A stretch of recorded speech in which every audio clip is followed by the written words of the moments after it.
নমস্কাৰ বন্ধু বান্ধৱীসকল মুন তেজপুৰীয়ান ব্লগলৈ আপোনালোক সকলোকে স্বাগতম জনাইছোঁ। হয়, মই আজি উপস্থিত আছোঁ চতিয়াল গাঁওস্থিত ভাস্কৰ্য শিল্পী শ্ৰীমান মনজিৎ হাজৰিকাৰ বাসগৃহত, যাৰ পৰশত প্ৰতিমূৰ্তিবোৰ প্ৰাণ পাই উঠে। তেখেতক বেলেগ ধৰণে চিনাকি কৰি দিয়াৰ প্ৰয়োজন নাই, যদিও মই মোৰ চেনেলৰ জৰিয়তে তেওঁৰ মনৰ ভাৱ প্ৰকাশ কৰিবলৈ প্ৰয়াস কৰিছোঁ। আহকচোন তেখেতৰ বাসগৃহলৈ আগুৱাই যাওঁ।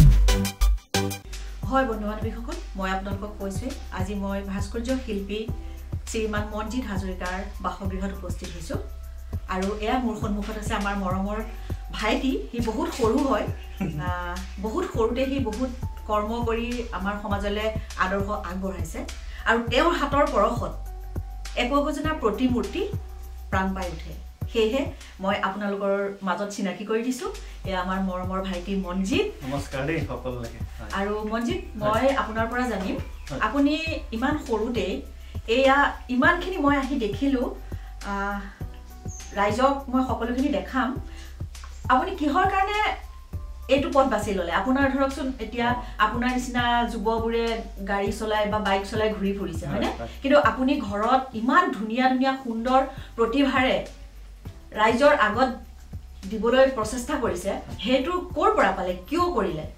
আচলতে আমাৰ এটা পৰিকল্পনা আছিলে। দেউতা আমাৰ ভৱেন হাজৰিকা, আমাৰ এই অঞ্চলৰ এজন জনপ্ৰিয় ব্যক্তি আছিলে, আৰু দেউতাই এই ভাস্কৰ্যৰ লগত ৰিলেটেড কামখিনি কৰিছিলে। যদিও তেওঁ প্ৰথম গ্ৰেজুৱেট আছিলে, বিভিন্ন প্ৰতিষ্ঠানত তেওঁ মইনামেল কৰিছিলে, এনেকৈ ধৰণৰ তেওঁ ছ'চিয়েল এক্টিভিটিজ বহুত বেছি আছিলে। তেখেতৰে আমি সন্তান, আমাৰ তিনিজন ককাই ভাই, মোৰ দাদা সঞ্জীৱ হাজৰিকা জান্দা, আৰু মই মাজু মনজিৎ, আৰু মোৰ ভাইটি প্ৰাঞ্জিত। আমাক দেউতাই মানে সৰুৰ পৰা এখন মঞ্চ দিলে যে অন্ততঃ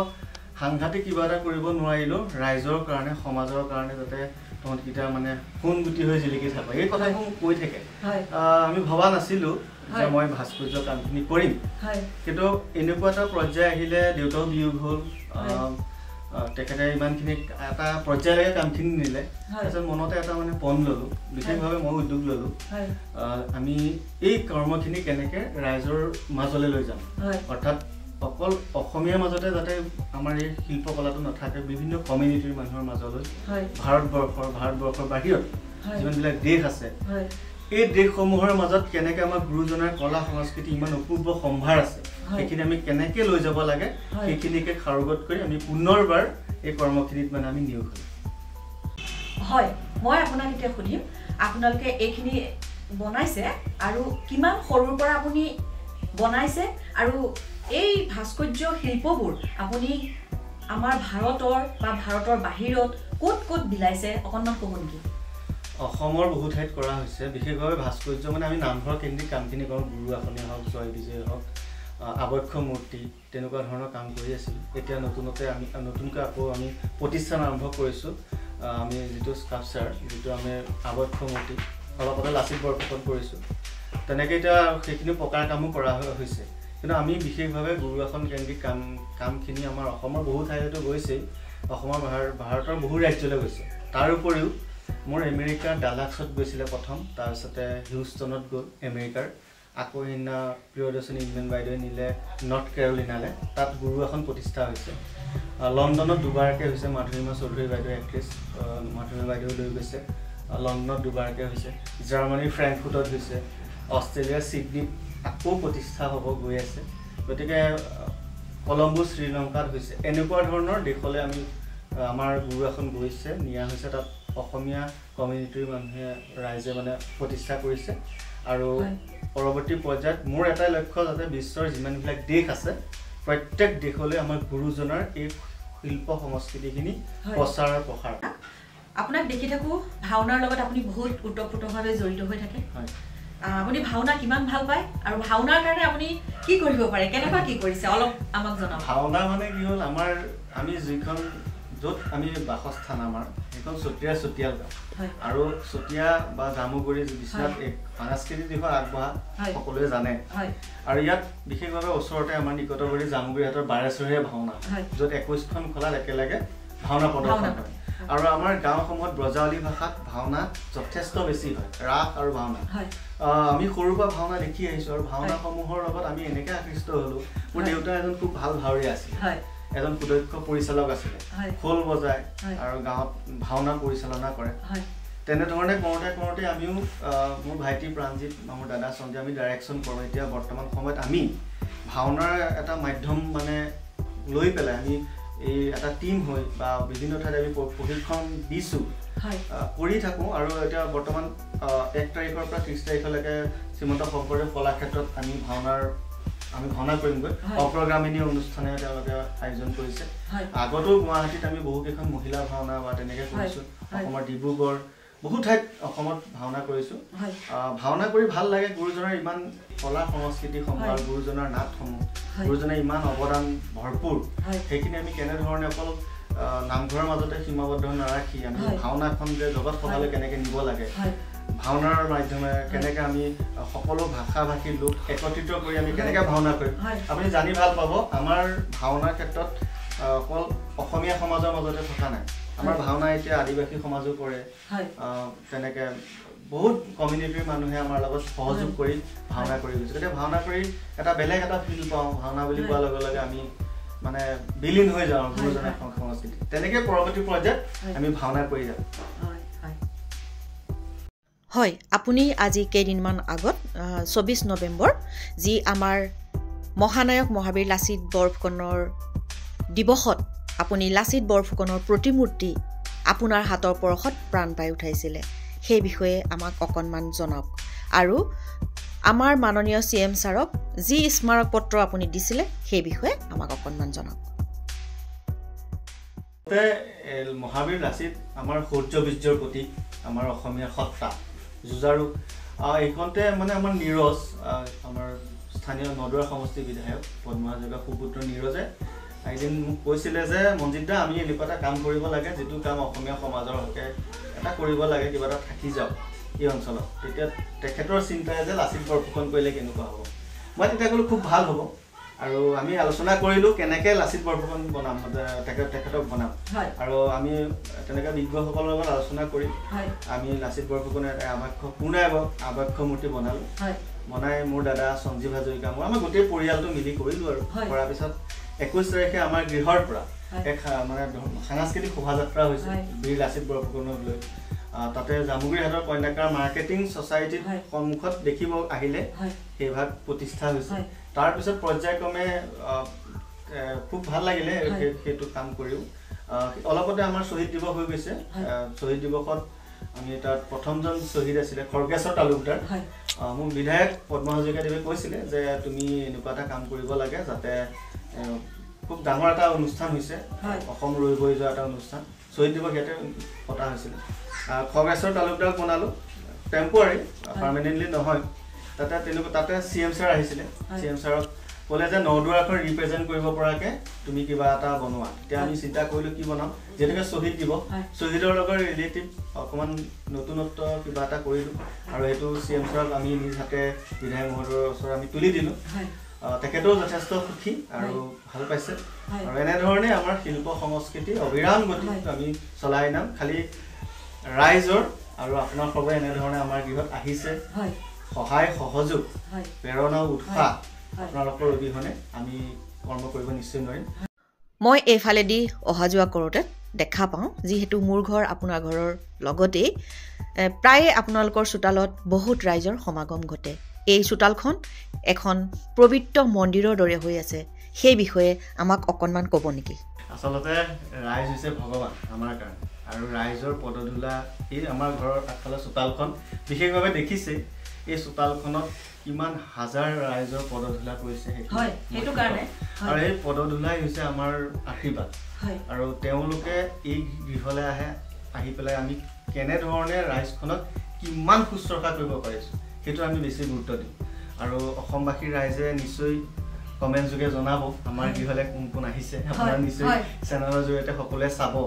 ভিডিঅ'টো আৰু তেনেধৰণে আমি শিল্পকলা সংস্কৃতি এইখিনি কৰি যাম আৰু অনাগত দিনত ৰাইজৰ যিখিনি আশীৰ্বাদ সেইখিনি শিৰত লৈ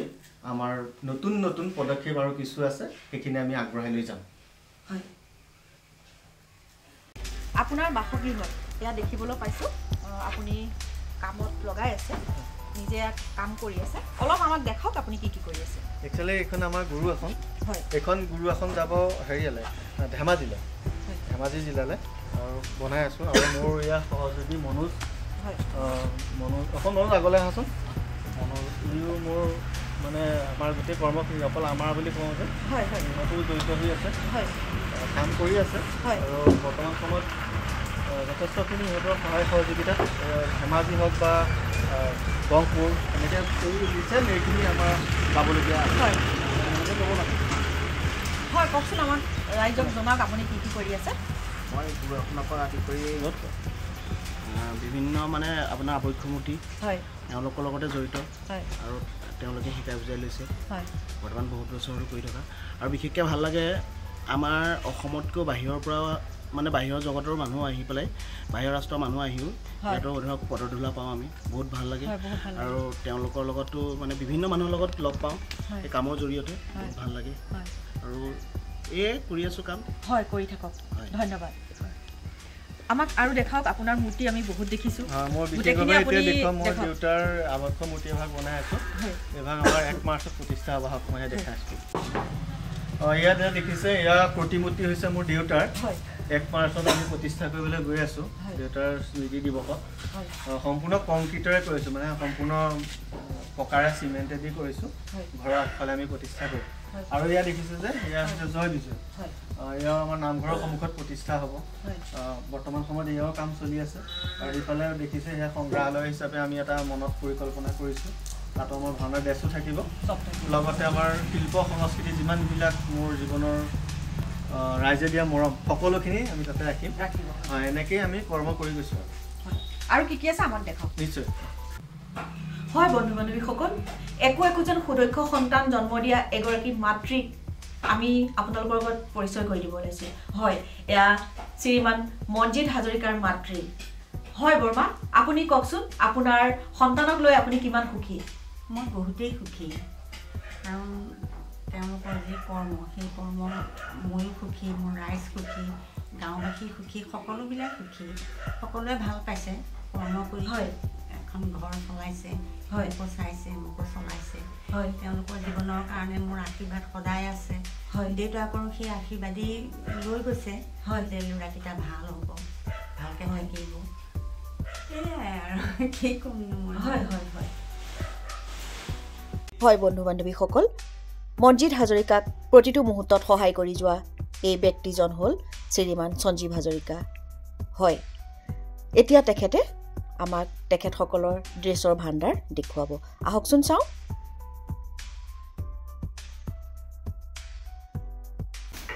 কিমান ধুনীয়াকৈ বনাইছে চাওক এয়া হয় এইটো কি ড্ৰেছ কৃষ্ণ ন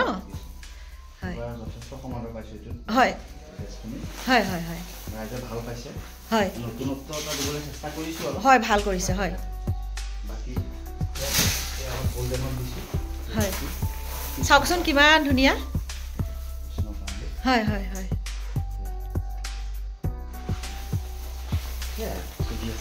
হয় হয় চলক হয়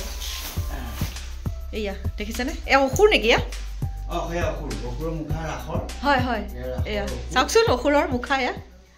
এয়া এয়া সকলোখিনি বনাই আছে এওঁলোকে আপোনালোকে লাগিলে কণ্টেক্ট কৰিব মই ডেছক্ৰিপশ্যনত এওঁলোকৰ কণ্টেক্ট নাম্বাৰ আপোনালোকলৈ দি থ'ম হয় হয় আপোনাক বহুত বহুত ধন্যবাদ হয়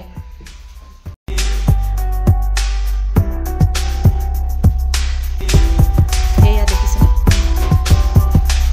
আমাৰ ৰাইজক দেখাই দিয়া অকণমান আচলতে এয়া হৈছে ৰাইজে দিয়া মৰম হয় আপুনি আহিছে মই কোৱাৰ কাৰণে হয়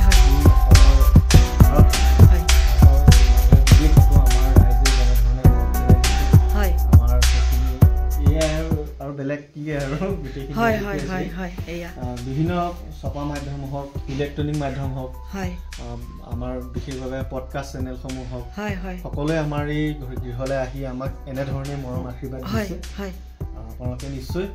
চাব আৰু কিবা থাকিলে আপোনালোকে যদি কাৰোবাৰ প্ৰয়োজনবোধ হয় নিশ্চয়কৈ আমাৰ লগত যোগাযোগ কৰিব দেই হয় আপোনাৰ বাসগৃহত আহি বহুত ভাল লাগিলে আপোনাৰ সকলোখিনি কথা ৰাইজে শুনিলে আপোনাৰ মনৰ কথা শুনিলে আপুনি যুৱ প্ৰজন্মৰ কাৰণে যি আহ্বান জনাইছে সকলো যুৱ প্ৰজন্মই যদি এনেকৈ আপোনাৰ দৰে আগবাঢ়ি যায় আমাৰ অসমখন বহুত আগবাঢ়িব সৰুশেষত আপোনালৈ বহুত বহুত হিয়া ভৰা মৰম আৰু আশীৰ্বাদটো দিব পৰা নোৱাৰো কিন্তু হলেও আশীৰ্বাদ বুলিয়ে কৈছো যিহেতু সৰু ল'ৰা বহুত মৰম আৰু কৃতজ্ঞতা জ্ঞাপন কৰিছো এনেকৈ আগবাঢ়ি যাওক আৰু জীৱনত এজন সাৰ্থক আৰু সবল ব্যক্তি হওক তাৰে কামনা কৰি বন্ধু বান্ধৱীসকল মোৰ তেজপুৰীয়ান ব্লগ চেনেলটো আপোনালোকে ছাবস্ক্ৰাইব কৰি দিব লাইক কমেণ্ট এডি শ্বেয়াৰ কৰিব আপোনালোকক আকৌ লগ পোৱাৰ প্ৰতিশ্ৰুতিৰে আজিলৈ ইমানেই ধন্যবাদ জয় আই অসম